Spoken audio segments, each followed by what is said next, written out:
Hello વિદ્યાર્થી મિત્રો, તમારું સૌનું સ્વાગત છે. ધોરણ 12 વિષય છે અર્થશાસ્ત્ર. એમાં ચેપ્ટર 8 છે કૃષિ ક્ષેત્ર. તો કૃષિ ક્ષેત્ર વિશે આજે આપણે અભ્યાસ કરીશું.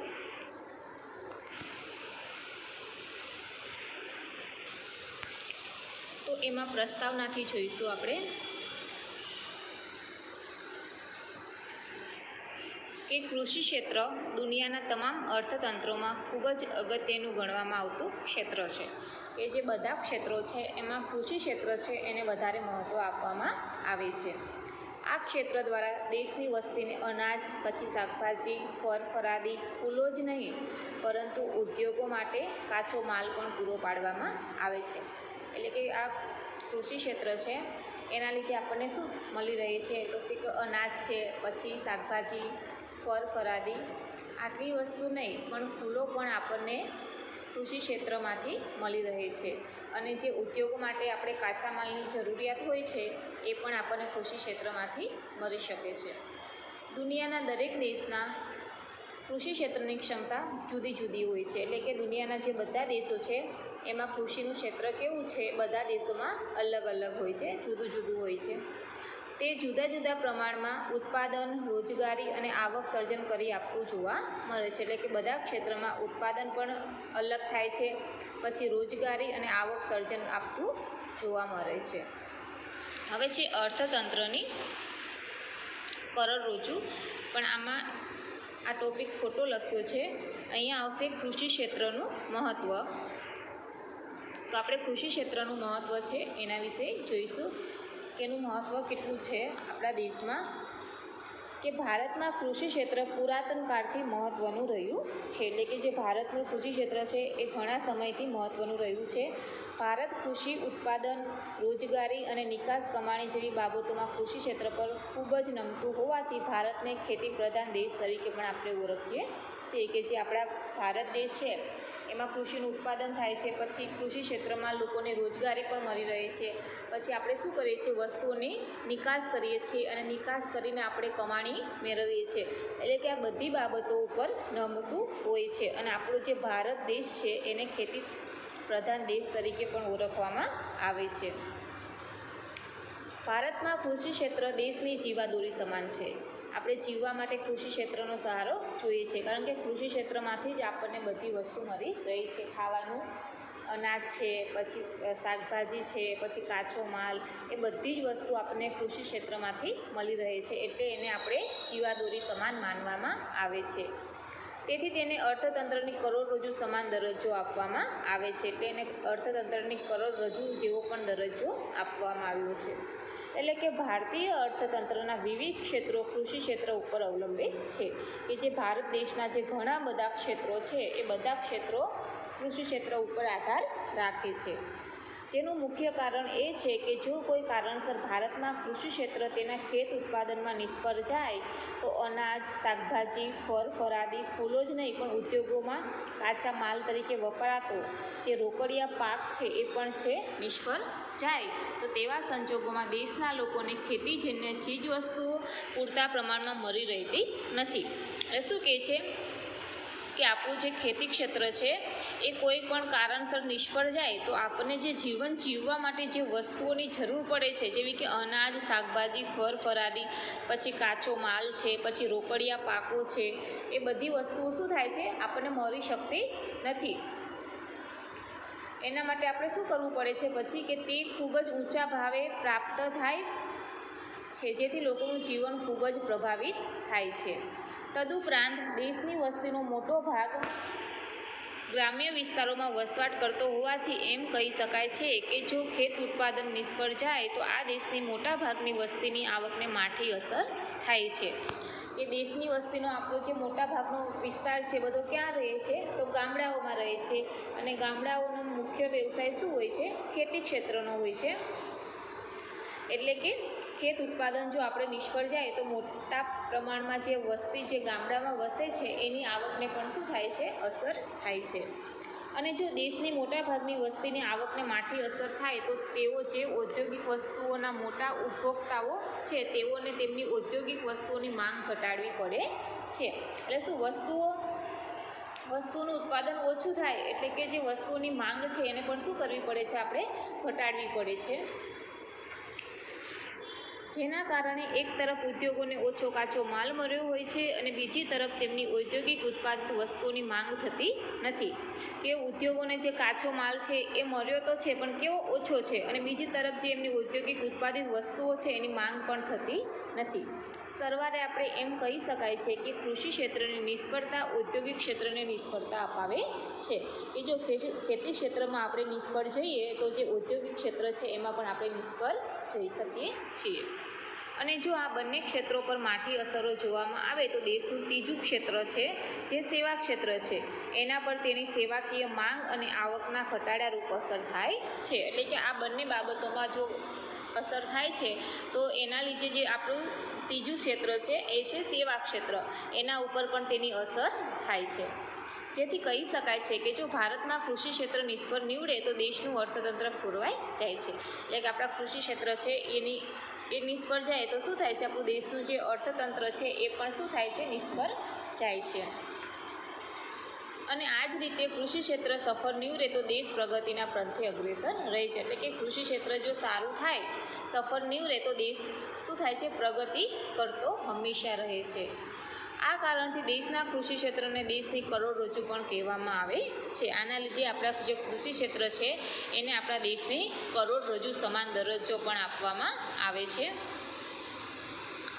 ભારતમાં વર્ષ 1956 એટલે કે બીજી પંચવર્ષીય યોજના, જે બીજી પંચવર્ષીય યોજના છે એનો સમયગાળો કયો હતો તો કે 1956થી ઔદ્યોગિકરણના પ્રયત્નો કરવામાં આવી રહ્યા છે. એટલે કે જે બીજી પંચવર્ષીય યોજના જ્યારે શરૂ થઈ ત્યારથી ઔદ્યોગિકરણના પ્રયત્નો કરવામાં આવી રહ્યા છે.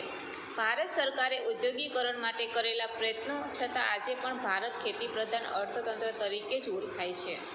કે ભારતે ઔદ્યોગિકરણ માટે તો પ્રયત્નો કર્યા છે પણ તો પણ આપણો જે ભારત દેશ છે એનું અર્થતંત્ર તરીકે જ આપણે એને ઓળખીએ છીએ. અહીં આયોજનના પરિણામ સ્વરૂપે ખેતી ક્ષેત્ર પર ઉત્પાદન, આવક, રોજગારી, નિકાસ, કમાણી વગેરે પરથી નિર્ભરતા ઘટી છે. જો ખેતી ક્ષેત્ર પર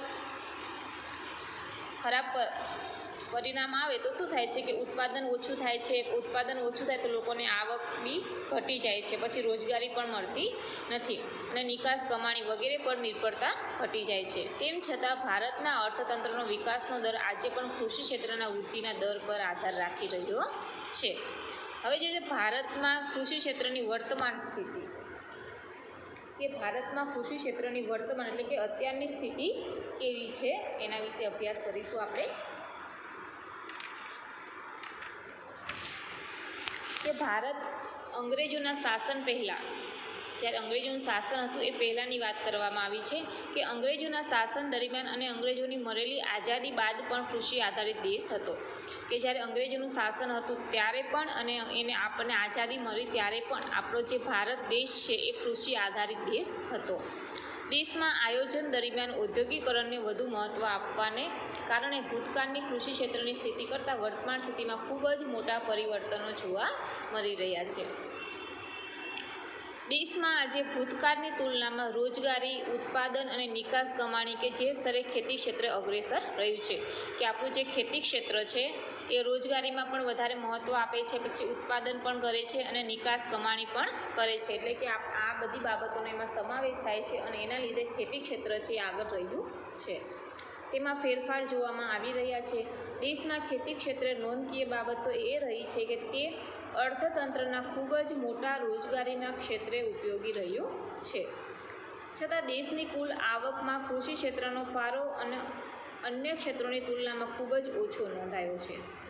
કે દેશની જે કુલ રાષ્ટ્રીય આપણને આવક છે એમાં કૃષિ ક્ષેત્રનો ફાળો અને અન્ય ક્ષેત્રોની તુલનામાં ખૂબ જ ઓછો છે. એટલે કે કૃષિ ક્ષેત્રનો ફાળો ઓછો છે. આ ફેરફારો ઉપરાંત અન્ય ફેરફારો કેવા પ્રકારના અને કઈ દિશાના છે તે સમજવા આપણે કૃષિ ક્ષેત્રની જે વર્તમાન સ્થિતિ છે એને આપણે સમજવી જોઈએ. હવે અહીંયા બતાવ્યું છે કોષ્ટકમાં કે રાષ્ટ્રીય આવકમાં ફાળો કેટલો છે, તો બધા વર્ષ બતાવ્યા છે અને એની સામે રાષ્ટ્રીય આવકમાં ફાળો એટલે કે 1950 અને 51માં રાષ્ટ્રીય આવકનો ફાળો કેટલો હતો? તો એમાં આવશે 53.1% છે. પછી 1960 અને 61માં રાષ્ટ્રીય આવકનો ફાળો કેટલો હતો? તો 48.7 છે. પછી 1970 અને 71માં રાષ્ટ્રીય આવકનો ફાળો કેટલો હતો? તો 42.3 છે. પછી 1980 અને 81માં રાષ્ટ્રીય આવકનો ફાળો કેટલો હતો? તો 36.1 છે. 1990 અને 91માં રાષ્ટ્રીય આવકનો ફાળો 29.6% છે. અને 2000 અને 2001માં 22.3% છે. અને 2011 અને 12ની વાત કરવામાં આવે તો રાષ્ટ્રીય આવકનો ફાળો 13 છે. એટલે કે રાષ્ટ્રીય આવકનો કૃષિ ક્ષેત્રમાં ફાળો ક્રમશઃ શું થાય છે? તમને ઘટતો જોવા મળી રહ્યો છે. આ 2011 અને 12ના સર્વ મુજબ છે.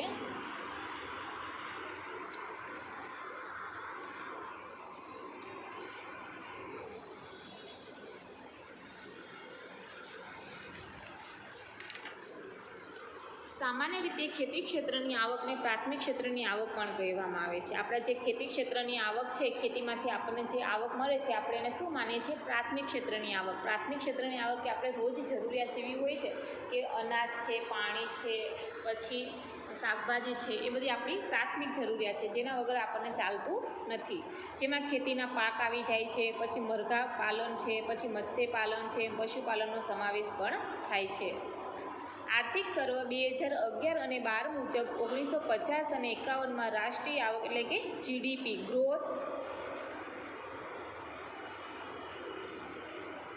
1950 અને 51માં રાષ્ટ્રીય આવકમાં ખેતી ક્ષેત્રનો ફાળો 53.1% હતો. તે 1956થી શરૂ કરવામાં આવેલ ઔદ્યોગિકરણના મહત્ત્વને કારણે શું થાય છે? ઘટાડા તરફ વળી રહ્યો છે. એટલે કે 2011 અને 12માં 1950 અને 51માં રાષ્ટ્રીય જે આવકનો ફાળો છે કેટલો હતો? 53.1 હતો. અને જો 1956થી શરૂ કરવામાં આવેલ ઔદ્યોગિકરણના મહત્ત્વને કારણે શું થઈ ગયો છે? એમાં ફાળો ઘટી ગયો છે. તે વર્ષ 2011 અને 12માં ઘટીને કેટલો થયો છે? રાષ્ટ્રીય આવકના 13.9% રહેવા પામ્યો છે. એટલે કે રાષ્ટ્રીય આવકનો જે ફાળો છે ક્રમશઃ શું થાય છે? ઘટતો જાય છે. રાષ્ટ્રીય આવકમાં કૃષિ ક્ષેત્રના ફાળામાં થતો ઘટાડો મુખ્યત્વે બિનકૃષિ ક્ષેત્રમાં ઝડપી થયેલ વૃદ્ધિને પરિણામે છે. એટલે કે જે કૃષિ ક્ષેત્રમાં ઝડપી થયેલ વૃદ્ધિને કારણે પણ આ થઈ રહ્યું છે. ભારતમાં કૃષિ ક્ષેત્રનો વિકાસ એક એવી બાબત છે, જટિલ પ્રશ્ન બની ગયો છે. હવે જોઈશું રોજગારી છે કે ભારતનું કૃષિ ક્ષેત્ર સૌથી વધુ રોજગારી આપતું ક્ષેત્ર છે. આપણે સૌથી વધારે જો ક્યાંય રોજગારી મળતી હોય તો એ ક્યાંથી મળે છે? આપણને કૃષિ ક્ષેત્રમાંથી એટલે કે ખેતરમાંથી મળી રહી છે. આઝાદી સમયે ભારતના 72% લોકો કૃષિ અને કૃષિ સંલગ્ન પ્રવૃત્તિઓ એટલે કે કૃષિને લગતી બીજી પ્રવૃત્તિઓ જેવી કે કઈ પ્રવૃત્તિઓ? તો કે પશુપાલન, મત્સ્યપાલન, જંગલ મરઘા બતકા ઉછેર વગેરે. એટલે આ બધી કેવી છે પ્રવૃત્તિઓ? કૃષિ અને કૃષિને લગતી સંલગ્ન એટલે કે એને લગતી બીજી પ્રવૃત્તિઓ માંથી પણ રોજગારી મેળવતા હતા. એટલે કે આપણો ભારત દેશ જ્યારે આઝાદ થયો હતો ત્યારે આપણા ભારત દેશની 72% જે લોકો છે એ બધા કૃષિ ક્ષેત્રમાંથી રોજગારી મેળવતા હતા. આઝાદી બાદ ભારતીય અર્થતંત્રમાં વિકાસ ઝડપી બનતા ખાસ કરીને ઉદ્યોગો અને સેવા ક્ષેત્રોનો વિકાસ એ કૃષિ ક્ષેત્ર કરતાં ઝડપી બનતા કૃષિ ક્ષેત્રો પરનો રોજગારી માટેનો આધાર ઘટ્યો હતો. એટલે કૃષિ ક્ષેત્રનું મહત્ત્વ ઘટી ગયું કારણ કે બધા લોકો પછી શું કરતા હતા? ઉદ્યોગો અને સેવા ક્ષેત્ર, ઉદ્યોગોમાં અને સેવા ક્ષેત્રમાં રોજગારી મેળવતા થયા અને એના લીધે કૃષિ ક્ષેત્રમાં રોજગારી મેળવતા લોકોનું પ્રમાણ ઘટી ગયું. 2001 અને 2માં કૃષિ ક્ષેત્રમાં 58%, જ્યારે વર્ષ 2014 અને 15માં 49% લોકોએ રોજગારી પૂરી પાડે છે. એટલે કે આપણે એમ જોવા જઈએ કે પહેલાં રોજગારીનું પ્રમાણ કૃષિ ક્ષેત્રમાં વધારે હતું, પણ જ્યારે ઉદ્યોગો અને સેવા ક્ષેત્રનો વિકાસ થયો એટલે કૃષિ ક્ષેત્રમાં લોકોનું પ્રમાણ ઘટી ગયું અને બધા લોકો ક્યાં રોજગારી મેળવતા થયા? તો કે ઉદ્યોગો અને સેવા ક્ષેત્રમાં રોજગારી મેળવતા થયા. એટલે કે ક્રમશઃ કૃષિ ક્ષેત્રમાં રોજગારી મેળવતા લોકોનું પ્રમાણ ઘટી ગયું હતું. હવે છે નિકાસ આવક, કે વસ્તુની આપણે નિકાસ કરીએ છીએ તો એમાંથી આપણને આવક કેટલી પ્રાપ્ત થાય છે. કે ભારતનું કૃષિ ક્ષેત્ર એ વિભિન્ન જરૂરી ચીજ વસ્તુ કે જે દેશમાં ઉત્પાદિત થતી નથી. કે ભારતનું જે કૃષિ ક્ષેત્ર છે એ વિભિન્ન એટલે કે અલગ અલગ જરૂરી ચીજ વસ્તુઓ છે જે આપણા દેશમાં ઉત્પાદિત થતી નથી અથવા તો ઓછી ઉત્પાદિત થાય છે. ઉત્પાદિત થતી નથી અને જો કદાચ થાય પણ છે તો કેવી થાય છે? ઓછી થાય છે.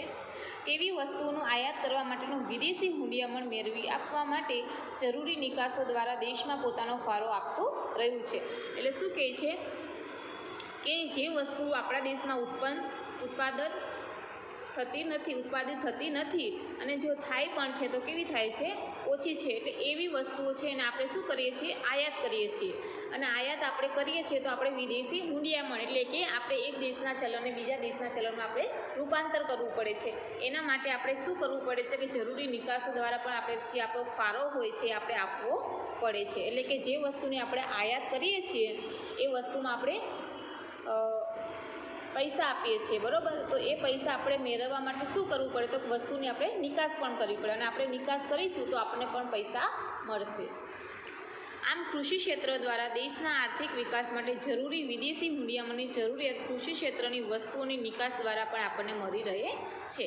દાખલા તરીકે ચા, મરી મસાલો, ફળ વગેરેની નિકાસો કરીને કિંમતી વિદેશી હુંડિયામણ કૃષિ ક્ષેત્ર દેશ માટે મેળવી આપણે કમાઈ આપીએ છીએ. એટલે કે આ બધી વસ્તુઓ છે, ચા, મરી મસાલો, ફળ, એ આપણે બીજા દેશમાં મોકલીએ એટલે કે નિકાસ કરીએ છીએ અને એમાંથી આપણને આવક પ્રાપ્ત થાય છે. એના લીધે પણ આપણા દેશ છે એ કમાઈને આપણા ભારત દેશને આપે છે.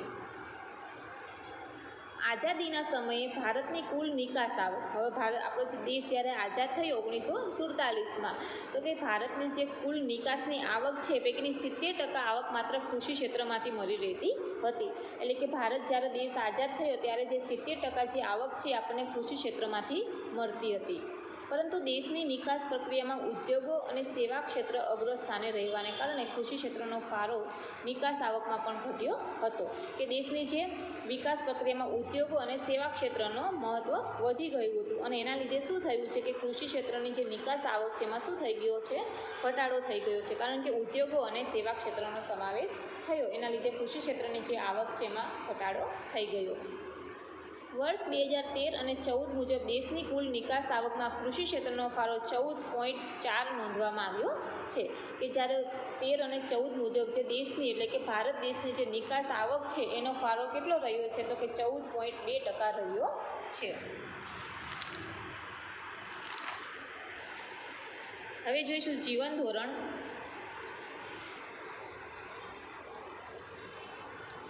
વિશ્વના લોકોના જીવન ધોરણનો પ્રાથમિક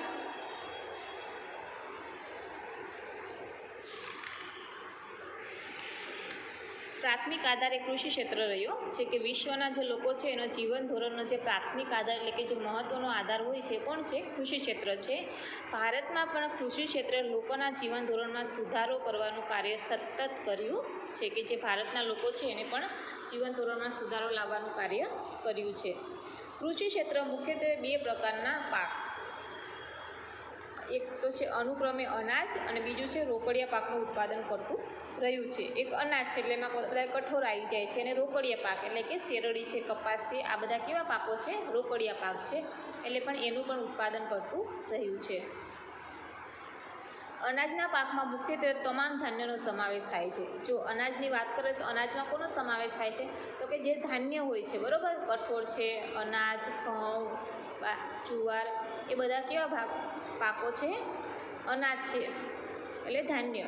અને તેમને ઉત્પાદિત કરી ભારત સ્વનિર્ભર બન્યું છે. એટલે કે ભારત દેશ એ બધી વસ્તુનું શું કરે છે? અનાજના પાકનું ઉત્પાદન કરે છે અને પોતાના ઉપર આધાર રાખે છે. સ્વનિર્ભર એટલે કે પોતાના ઉપર આધાર રાખે છે, બીજા દેશ પાસેથી વસ્તુની આપણે આયાત કરતા નથી. તેમજ રોકડિયા પાકો જેવા કે રૂ, શણ, મગફળી, તેલબિયા, શેરડી વગેરેનો ઉપયોગ મુખ્યત્વે કાચા માલ તરીકે થાય છે. કે રોકડિયા પાકો કયા કયા છે? તો એમાં રૂ થાય છે. રૂમાંથી આપણે શું કરીએ છીએ? શણ બનાવીએ છીએ. રૂમાંથી આપણે કપડાં બનાવીએ છીએ. પછી શણ છે, પછી મગફળી છે, જે એ આપણે કેવો ભાગ છે? કાચો માલ છે. એટલે કે મગફળીમાંથી આપણે તેલ કાઢીએ છીએ. પછી તેલબિયા છે, પછી શેરડી છે, શેરડીમાંથી આપણે ખાંડ, ગોળ બનાવીએ છીએ વગેરે. આપણે એને કાચા માલ તરીકે ઓળખીએ છીએ. અને તેમાં ઉત્પાદનમાં વૃદ્ધિ પણ જોવા મળી છે. એટલે કે ઉત્પાદન પણ શું થાય છે? દિવસે ને દિવસે વધતું જાય છે. આ ઉપરાંત વર્તમાન ખેડૂતો શાકભાજી, ફળફળાદી, ફૂલ વગેરેની ખેતી પણ કરતા થયા છે. કે અત્યારના જે લોકો છે એ ખેડૂતો છે શાકભાજી, ફળફળાદી અને ફૂલ વગેરેની પણ ખેતી થયા કરતા થયા છે, જેથી કહી શકાય કે ભારતનું કૃષિ ક્ષેત્ર લોકોની કૃષિજન્ય જરૂરિયાતો પૂર્ણ કરતું રહ્યું છે, કે જે ભારતનું આપણું કૃષિ ક્ષેત્ર છે એ બધા લોકોની જે કૃષિને લગતી જરૂરિયાતો છે એ બધી જ જરૂરિયાતો પૂરી કરે છે. ભારતમાં અનાજની માથાદીઠ ઉપલબ્ધ જે 1951માં દૈનિક 395 ગ્રામ હતી, કે અનાજની જે માથાદીઠ દૈનિક લોકોને કેટલી જરૂરિયાત હોય છે તો કે 395 ગ્રામ હતી. તે ભારતની વસ્તીમાં થયેલ ખૂબ જ ઝડપી વધારા છતાં વધીને વર્ષ 13માં દૈનિક 511 ગ્રામ થઈ ગઈ હતી, કે પહેલાં 1951માં દૈનિક લોકોની જરૂરિયાત કેટલી હતી તો કે 395 હતું. પછી એમાં વધારો કરીને 2013માં દૈનિક જે રોજની આવક છે 511 ગ્રામ થઈ ગઈ છે, જેથી કહી શકાય છે કે કૃષિ ક્ષેત્ર દ્વારા ભારતીય લોકોની જરૂરિયાતો ઘણા સારા પ્રમાણમાં સંતોષાતી હોવાથી લોકોનું સરેરાશ આયુષ્ય પણ વધ્યું છે. એટલે કે લોકોને જે જરૂરિયાત હોય છે એ સારા પ્રમાણમાં મળી શકે છે, અને એના લીધે સરેરાશ જે એમનું આયુષ્ય હોય છે એમાં પણ શું થાય છે, વધારો જોવા મળે છે.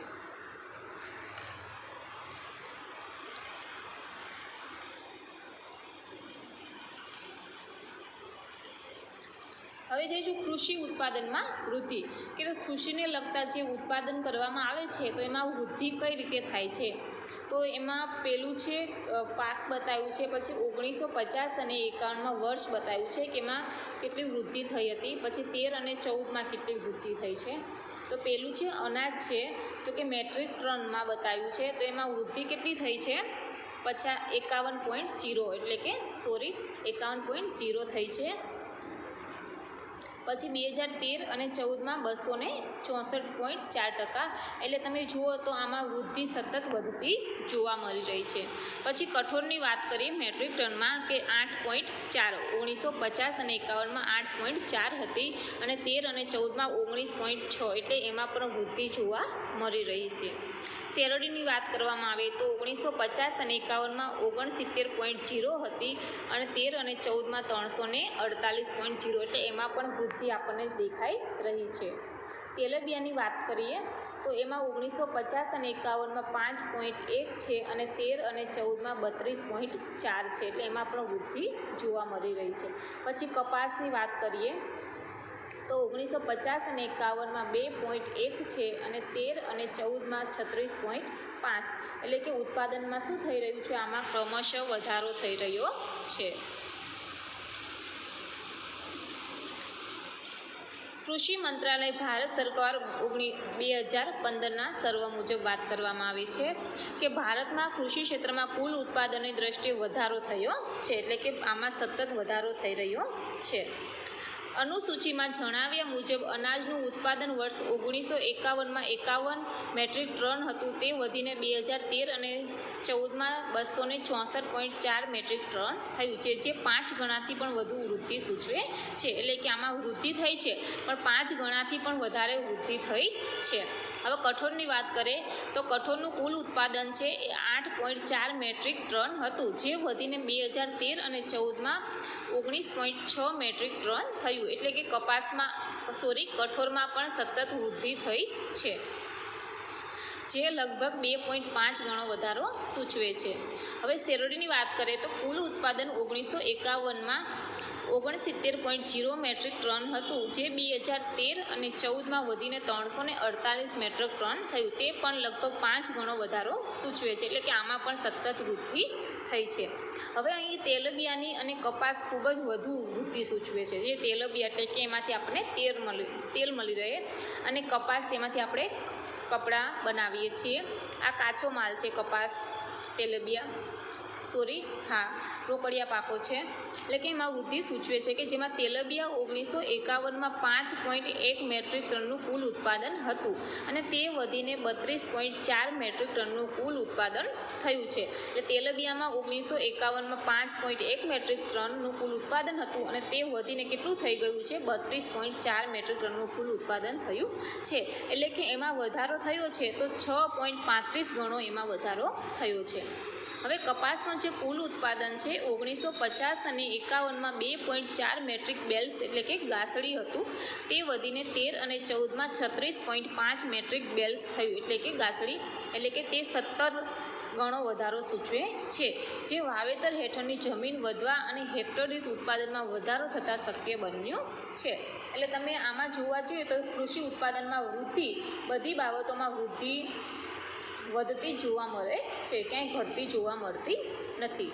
હવે છે ઔદ્યોગિક વિકાસનો પાયો છે કે ભારતમાં કૃષિ ક્ષેત્ર ઔદ્યોગિક ક્ષેત્રના વિકાસનો આધાર બને છે.